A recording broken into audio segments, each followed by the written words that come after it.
It was a crisp morning in Brighton Hill, a small, quiet coastal town known for its charming boutiques and cobblestone streets.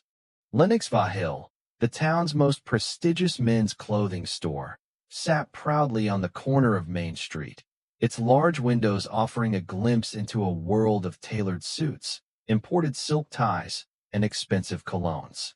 From the outside, it seemed like a place where wealth and refinement were a given, a place where only the privy-legged and well-dressed dared to step foot. But not everyone who walked through its doors fit that image, and that's where Darius Bennett's story began. Darius wasn't like the typical customer who wandered into Lennox Hill. At 17, he was already a young man who had known more hardship than most people twice his age. He was a black teen, in a wheelchair, with deep brown skin that caught the light as he rolled through the door. His legs were still healing from a recent accident, leaving him temporarily bound to the chair. Yet, despite the scars that marred his body, Darius never let his injury define him. He didn't see his wheelchair as a limitation. It was merely a tool to help him navigate the world until he could walk again. What mattered to Darius wasn't what others thought of him, but what he was doing to honor his father, a U.S. Army Staff Sergeant who had spent the past 6 months deployed overseas. It was Father's Day weekend, and Darius had been saving for weeks, skipping school lunches, and selling custom leather bracelets and phone accessories online. His goal was simple: to buy the perfect gift for the man who had sacrificed so much. After weeks of hard work, he had saved up enough to purchase a Lancaster silk tie, a navy blue one, with silver embroidery, just the kind his father had always admired but never bought for himself. Darius had arranged to meet his mother, Chief Linda Bennett of the Brighton Hill Police Department, at the store to help him choose the tie.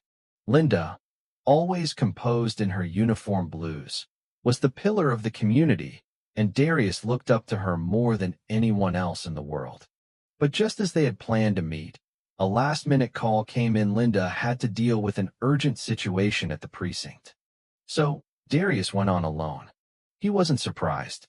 His mother was a dedicated professional, always putting the needs of the town above her own. As Darius entered the store, he felt the weight of the stares from the few customers who were browsing the displays. He was used to it. People often looked at him as if he didn't belong, but he didn't care. Today, he was on a mission to make his father proud. He gently adjusted the gray fleece blanket covering his lap and steadied his grip on the joystick of his motorized wheelchair. The door chimed softly as he rolled inside, the polished floor gleaming beneath him. The store was quiet, too quiet. The air smelled of cedarwood polish and something expensive, like the kind of cologne you could never afford on a high schooler's budget. Behind the counter, a woman with icy blonde hair and a sharp, professional appearance greeted him. Her name tag read, Chelsea Grant, Senior Associate. She had the air of someone who was used to being in control, but something in her eyes shifted when she saw Darius. The polite smile she wore flickered for just a second, replaced by something colder. She scanned him, his wheelchair, his clothes, his posture, and Darius could feel her judgment. He had been through this before. People didn't always see him as a person. To them, he was a stereotype. A black kid in a wheelchair. "Can I help you?" Chelsea's voice was smooth but distant. Darius didn't flinch. He had learned long ago how to handle people like her. "Yes, I'm looking for the Lancaster tie in the window, a navy one, with silver embroidery." Chelsea's lips curled into a tight smile. She didn't move at first, as if contemplating whether or not she should humor him. Finally, she nodded curtly and gestured for him to follow her. Darius wheeled himself slowly, his eyes scanning the displays as he moved across the marble floor. He couldn't help but admire the elegance of the store, the suits, the ties, the shirts so crisp and well-tailored they looked as though they belonged to royalty. But his focus remained on the tie, the one he had saved for, the one he knew would mean the world to his dad.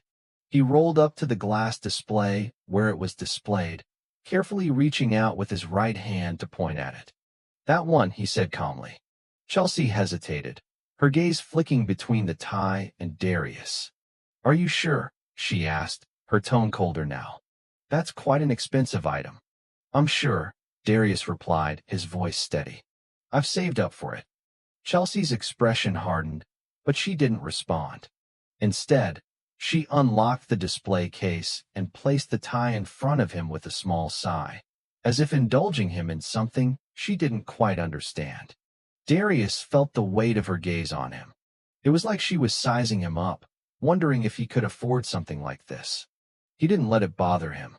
He had worked hard for this money, and he deserved to buy something nice for his dad.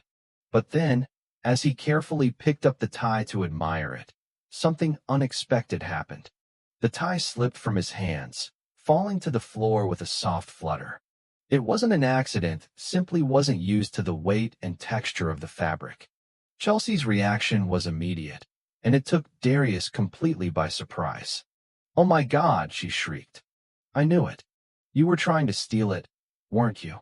The words hit him like a slap in the face. For a moment, he couldn't breathe. The room seemed to go still. Customers turned to look, their eyes wide with disbelief. But Chelsea wasn't done. She grabbed the store phone and, with a tone full of certainty, dialed security. Security now? We have a young black male in a wheelchair trying to steal from me. He dropped the tie. He was going to take it. Darius froze. His heart pounded in his chest, but he didn't move. He had heard these kinds of stories. He had seen it on the news, in the headlines. The black man falsely accused, the unfair judgment cast without hesitation. It was happening to him now. But Darius wasn't going to back down. He couldn't. Not now. I didn't steal anything, he said, his voice shaking with a mixture of anger and disbelief. I'm just trying to buy a gift for my dad. Chelsea's voice rose, louder now, more insistent. Young black male, wheelchair. Attempted theft. Darius knew exactly what was coming next. The police would arrive, and they would believe her. They would see him as a criminal before they even heard his side of the story. Minutes later, the door swung open, and two officers entered. Sergeant Miller, stocky and stern, and Officer Reyes, young and alert. They strode toward Darius, their eyes fixed on him like he was already guilty. One of the officers, Sergeant Miller, approached Darius with his hand already reaching for his cuffs. Sir, keep your hands where I can see them. Darius's heart skipped a beat. He held his hands in front of him, his palms facing the officers, his eyes locked on Miller's. Call my mom, Darius said, his voice trembling with the need for help. Miller's eyes narrowed. You can make your phone call later. No, Darius insisted, louder this time. Call my mom now. And that was when everything changed.